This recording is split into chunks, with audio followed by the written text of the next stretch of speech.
The deep dive में आपका स्वागत है। कभी आपने सोचा है कि हमारे चारों ओर की दुनिया एक सीक्रेट भाषा में बात करती है? मैं मजाक नहीं कर रहा। रसोई में दूध का दही बनना, बालकनी में रखी लोहे की ग्रिल पर धीरे धीरे जंग लगना, यहाँ तक कि इस वक्त हमारे शरीर के अंदर खाने का पचना और सांस लेना, ये सब असल में एक ही भाषा में लिखी गई कहानियां हैं। तो आज का बड़ा सवाल यही है, क्या हम इस भाषा को सीख सकते हैं? क्या हम इन कहानियों को पढ़ना और लिखना सीख सकते हैं? आज हम यही करने वाले हैं। हमारे पास सोर्स के तौर पर विज्ञान की एक टेक्स्ट बुक का चैप्टर है और हमारा मिशन है इस छुपी हुई भाषा, जिसे हम केमिस्ट्री कहते हैं, को डिकोड करना। बिल्कुल। आज हम सिर्फ ये नहीं समझेंगे कि केमिकल रिएक्शन क्या होता है, बल्कि हम उसकी भाषा यानी केमिकल इक्वेशन को लिखना और बैलेंस करना भी सीखेंगे। और फिर हम इस भाषा में लिखी गई अलग अलग तरह की कहानियों को पढ़ेंगे। कुछ जुड़ने की कहानियां हैं, कुछ टूटने की, और कुछ में तो किरदारों की अदला बदली भी हो जाती है।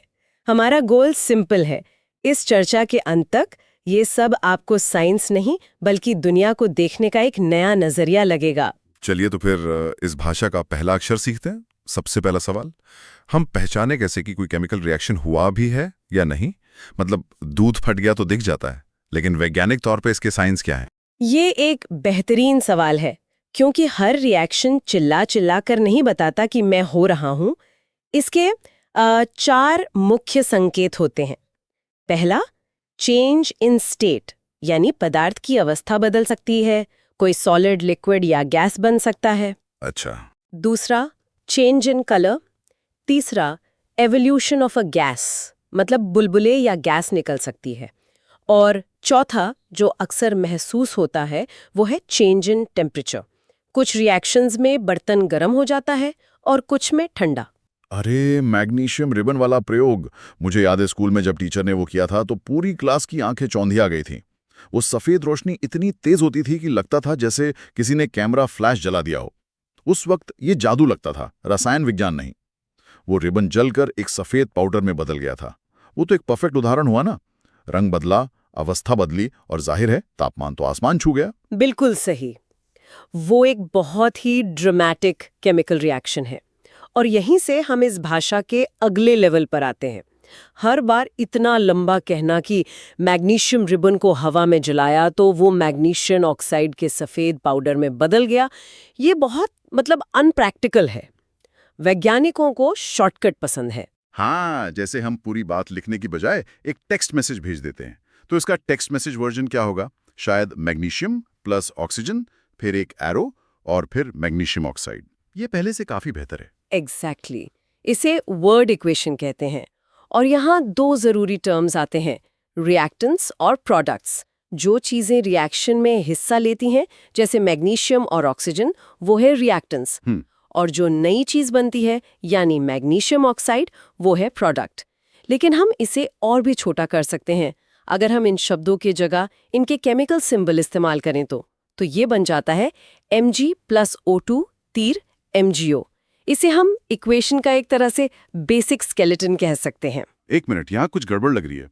अगर हम इस इक्वेशन Mg+O2 तीर MgO को देखें तो तीर के लेफ्ट साइड में यानी रिएक्टेंट्स की तरफ ऑक्सीजन के 2 एटम हैं, O2, लेकिन राइट साइड में यानी प्रोडक्ट की तरफ सिर्फ एक ही है, MgO में। दूसरा ऑक्सीजन एटम कहाँ गया? क्या वो ऐसे ही गायब हो सकता है? और यही इस भाषा का सबसे जरूरी नियम है। नहीं, कुछ भी गायब नहीं हो सकता। यहीं पर प्रकृति का एक फंडामेंटल लॉ काम करता है, जिसे law of conservation of mass कहते हैं। ये नियम कहता है कि किसी भी केमिकल रिएक्शन में आप न तो मास बना सकते हैं, न ही उसे नष्ट कर सकते हैं। आसान भाषा में, आप जितने एटम लेकर रिएक्शन शुरू करेंगे, रिएक्शन के अंत में भी आपके पास उतने ही एटम होने चाहिए, भले ही वो किसी और के साथ जुड़ गए हों। अच्छा, तो ये एक तरह की पहेली है। हमें दोनों तरफ हिसाब बराबर करना होगा। बिल्कुल। इसीलिए इक्वेशन को बैलेंस करना पड़ता है। ये एक पहेली सुलझाने जैसा ही है। सोर्स में एक थोड़ा मुश्किल उदाहरण दिया है लोहे की भाप के साथ रिएक्शन का। Fe+H2O goes to Fe3O4+H2O। अब हम इसे स्टेप बाय स्टेप बैलेंस करके आपका और श्रोताओं का समय बर्बाद नहीं करेंगे, क्योंकि ऑडियो में उसे फॉलो करना बहुत मुश्किल है। जरूरी है कि हम इसके पीछे का प्रिंसिपल समझें। हमें बस ये पक्का करना है कि तीर के दोनों तरफ आयरन मतलब Fe, हाइड्रोजन H और ऑक्सीजन O के एटम बराबर संख्या में हो।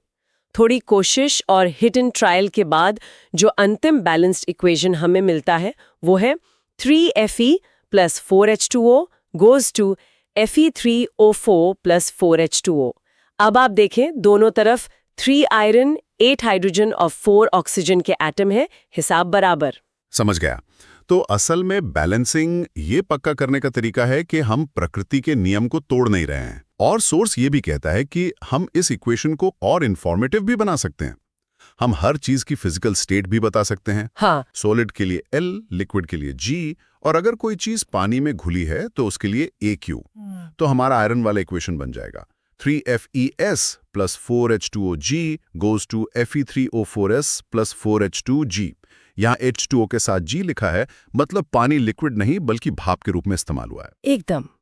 ये छोटी छोटी जानकारी इक्वेशन को बहुत सटीक बना देती है। ठीक है, तो अब हमारे पास इस केमिकल भाषा की वर्णमाला भी है और व्याकरण भी।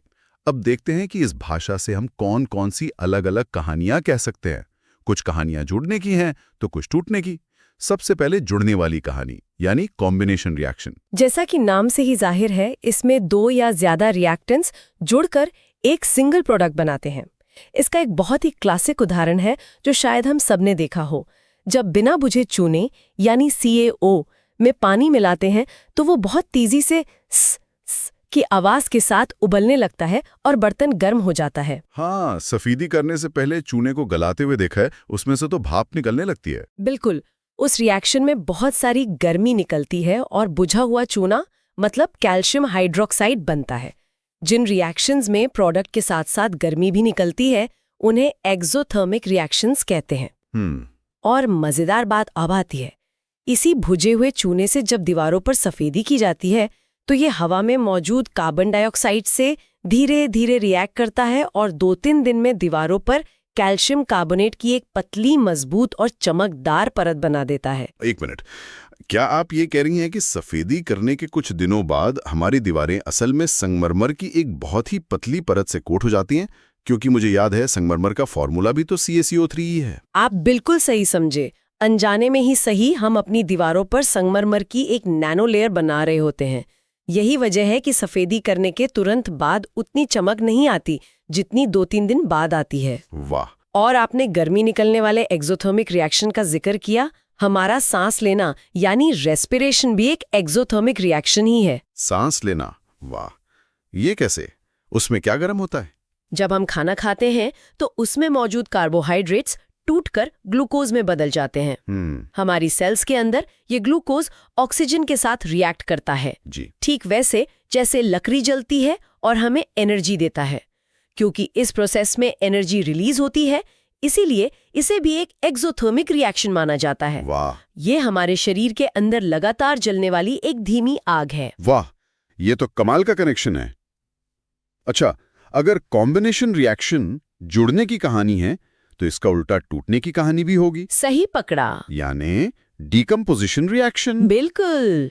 इसमें एक सिंगल रिएक्टेंट टूटकर 2 या ज्यादा सिंपल प्रोडक्ट बनाता है, लेकिन किसी चीज को तोड़ने के लिए एनर्जी की जरूरत होती है। ये एनर्जी 3 तरह से दी जा सकती है। गर्मी मतलब हीट, रोशनी यानी लाइट, या फिर बिजली इलेक्ट्रिसिटी। अच्छा। जब गर्मी देकर किसी चीज को तोड़ा जाता है तो उसे थर्मल डिकम्पोजिशन कहते हैं, और जब रोशनी की एनर्जी से कोई चीज टूटती है तो उसे फोटोलिटिक डिकम्पोजिशन कहते हैं। इसका एक बहुत ही दिलचस्प इस्तेमाल होता था। सफेद रंग का सिल्वर क्लोराइड सूरज की रोशनी में रखने पर ग्रे रंग के सिल्वर और क्लोरीन गैस में टूट जाता है। इसी रिएक्शन का इस्तेमाल पुराने जमाने की ब्लैक एंड व्हाइट फोटोग्राफी में इमेज बनाने के लिए होता था। और तीसरा तरीका है बिजली, जिसे इलेक्ट्रोलिसिस कहते हैं। पानी के साथ यही होता है ना? अगर आप पानी में बिजली पास करें तो वो हाइड्रोजन और ऑक्सीजन गैस में टूट जाता है। बिल्कुल। और क्योंकि इन सभी टूटने वाले रिएक्शंस को होने के लिए एनर्जी चाहिए, ये अपने आसपास से गर्मी सोख लेते हैं, इसीलिए इन्हें एंडोथर्मिक रिएक्शन कहते हैं। चलिए अब अगली कहानी पर आते हैं जो थोड़ी ड्रामेटिक है। डिस्प्लेसमेंट रिएक्शन इसे मैं ऐसे समझता हूं कि कोई ज्यादा ताकतवर एलिमेंट किसी कमजोर एलिमेंट को उसकी जगह से धक्का मारकर हटा देता है। ये समझने का सबसे अच्छा तरीका है। इसका सबसे फेमस उदाहरण है जब लोहे की कील को नीले रंग के कॉपर सल्फेट के घोल में डुबोया जाता है। क्योंकि लोहा कॉपर से ज्यादा रिएक्टिव है, वो कॉपर को उसके सॉल्यूशन से बाहर निकाल देता है और खुद उसकी जगह ले लेता है। नतीजा ये होता है कि कील पर कॉपर की भूरी परत चढ़ जाती है और घोल का नीला रंग धीरे धीरे हल्का होकर आयरन सल्फेट बनने की वजह से हरा हो जाता है। तो क्या इसका मतलब ये है कि हमेशा एक ही विजेता होता है? क्या लोहा हमेशा कॉपर को हराएगा, या कभी ऐसा हो सकता है कि कॉपर लोहे को विस्थापित कर दे? मतलब ये हमेशा एक तरफा ही होता है? बहुत अच्छा सवाल है। हाँ, यह हमेशा एक तरफा ही होता है। केमिस्ट्री में एलिमेंट्स की एक रिएक्टिविटी सीरीज होती है जो एक रैंकिंग लिस्ट की तरह है। जो एलिमेंट इस लिस्ट में ऊपर होता है वो अपने से नीचे वाले किसी भी एलिमेंट को डिस्प्लेस कर सकता है, लेकिन इसका उल्टा कभी नहीं हो सकता। अच्छा, तो लोहा हमेशा कॉपर को हराएगा, कॉपर लोहे को कभी नहीं। ठीक है, तो ये तो हुआ सिंगल डिस्प्लेसमेंट। एक और टाइप है डबल डिस्प्लेसमेंट रिएक्शन। सोर्स कहता है इसमें आयनों की अदला बदली होती है, जैसे दो कपल्स अपने पार्टनर एक्सचेंज कर लेते हैं। हाँ, ये एनालॉजी यहाँ बिल्कुल फिट बैठती है।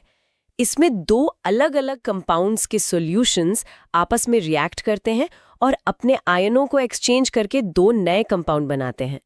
अक्सर इन रिएक्शंस में एक ऐसा प्रोडक्ट बनता है जो पानी में घुलता नहीं और सॉलिड बनके नीचे बैठ जाता है। इस सॉलिड को प्रेसिपिटेट या अवक्षेप कहते हैं। चलिए, अब आखिरी और शायद सबसे जरूरी कहानी पर आते हैं, ऑक्सीडेशन और रिडक्शन। ये नाम थोड़े टेक्निकल लगते हैं। इन्हें सरलता से समझते हैं। किसी सब्सटेंस का ऑक्सीडेशन मतलब उपचयन तब होता है जब उसमें ऑक्सीजन जुड़ता है। ऑक्सीजन का जुड़ना, ठीक है। रिडक्शन यानी अपचयन तब होता है जब उससे ऑक्सीजन हटता है। सबसे जरूरी बात यह है कि ये दोनों क्रियाएं हमेशा साथ साथ होती हैं, एक ही सिक्के के दो पहलुओं की तरह। अगर कोई ऑक्सीजन दे रहा है जिसका रिडक्शन हो रहा है, तो कोई ना कोई उसे ले भी रहा है जिसका ऑक्सीडेशन हो रहा है। इसीलिए इन्हें मिलाकर रिडॉक्स रिएक्शन कहते हैं। इसका एक बहुत सीधा साधा उदाहरण है। जब आप तांबे के पाउडर को गर्म करते हैं तो वो हवा के ऑक्सीजन से जुड़कर काले रंग का कॉपर ऑक्साइड बना लेता है। यहाँ तांबे में ऑक्सीजन जुड़ा तो तांबे का ऑक्सीडेशन हुआ। अब अगर आप इस गर्म काले कॉपर ऑक्साइड पर हाइड्रोजन गैस पास करें तो हाइड्रोजन कॉपर ऑक्साइड से ऑक्सीजन छीन लेता है और पानी बना लेता है, और कॉपर ऑक्साइड वापस भूरे रंग के तांबे में बदल जाता है। अच्छा, इस दूसरी क्रिया में कॉपर ऑक्साइड से ऑक्सीजन हटा तो उसका रिडक्शन हो गया। ठीक है, ये सब बहुत दिलचस्प है, लेकिन सवाल वही है, इस ऑक्सीडेशन का हमारी रोजमर्रा की जिंदगी से क्या लेना देना है? क्या ये सिर्फ लैब में ही होता है? नहीं, बिल्कुल नहीं। ऑक्सीडेशन हमारी जिंदगी पर बहुत गहरा असर डालता है और अक्सर ये हमारे लिए अच्छा नहीं होता।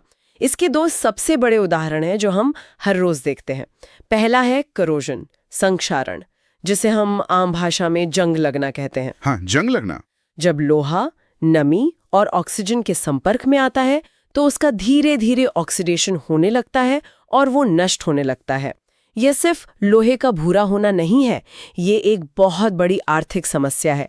अनुमान है कि हर साल दुनिया की जीडीपी का 3 से 4% हिस्सा सिर्फ जंग से होने वाले नुकसान की भरपाई में चला जाता है। 3 से 4% जीडीपी, ये तो बहुत बहुत बड़ा नंबर है।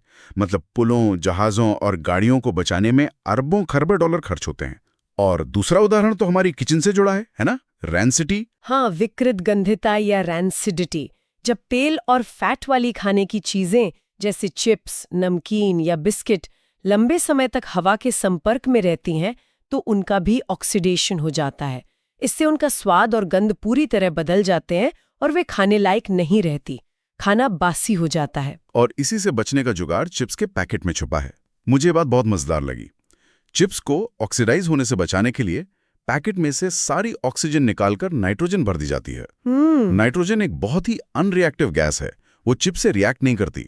तो मतलब पैकेट में जो हवा भरी होती है हम उसके भी पैसे देते हैं, और वो कोई आम हवा नहीं बल्कि चिप्स के लिए खास एंटी एजिंग हवा है। आप ऐसा कह सकते हैं, ये रोजमर्रा की जिंदगी में केमिस्ट्री का एक शानदार एप्लीकेशन है। तो आज हमने केमिस्ट्री की एक पूरी नई भाषा सीख ली। हमने सीखा कि केमिकल रिएक्शंस के संकेत कैसे पहचानें। फिर हमने इस भाषा के शब्द और व्याकरण को समझा। और आखिर में हमने इस भाषा में लिखी गई अलग-अलग कहानियों को पढ़ा। कॉम्बिनेशन में जुड़ना, डिकम्पोजिशन में टूटना, डिस्प्लेसमेंट पे जगह छीनना और रीडॉक्स में ऑक्सीजन का लेन देन। और इन सब के पीछे का आइडिया ये है कि केमिस्ट्री सिर्फ लैब की चीज नहीं है। ये हमारे चारों ओर हो रहे बदलावों को समझने का एक पावरफुल टूल है। जो ऑक्सीडेशन लोहे में जंग लगाकर उसे बर्बाद कर रहा है, वही ऑक्सीडेशन हमारे चिप्स को खराब कर रहा है। सही बात है। और उसी तरह का एक कंट्रोल्ड प्रोसेस हमारे शरीर को जिंदा रहने के लिए एनर्जी भी दे रहा है। सब कुछ एक दूसरे से जुड़ा हुआ है। और इसी जुड़ाव पर हम अपने श्रोताओं के लिए एक सवाल छोड़कर जाना चाहेंगे। हमने बात की कि सांस लेना एक तरह की धीमी आग है जहां ग्लूकोज जलकर हमें एनर्जी देता है। तो सोचने वाली बात यह है कि हमारे शरीर की कोशिकाओं के अंदर जलने वाली इस आग और बाहर जलने वाली सामान्य आग में क्या समानताएं और क्या महत्वपूर्ण अंतर हैं।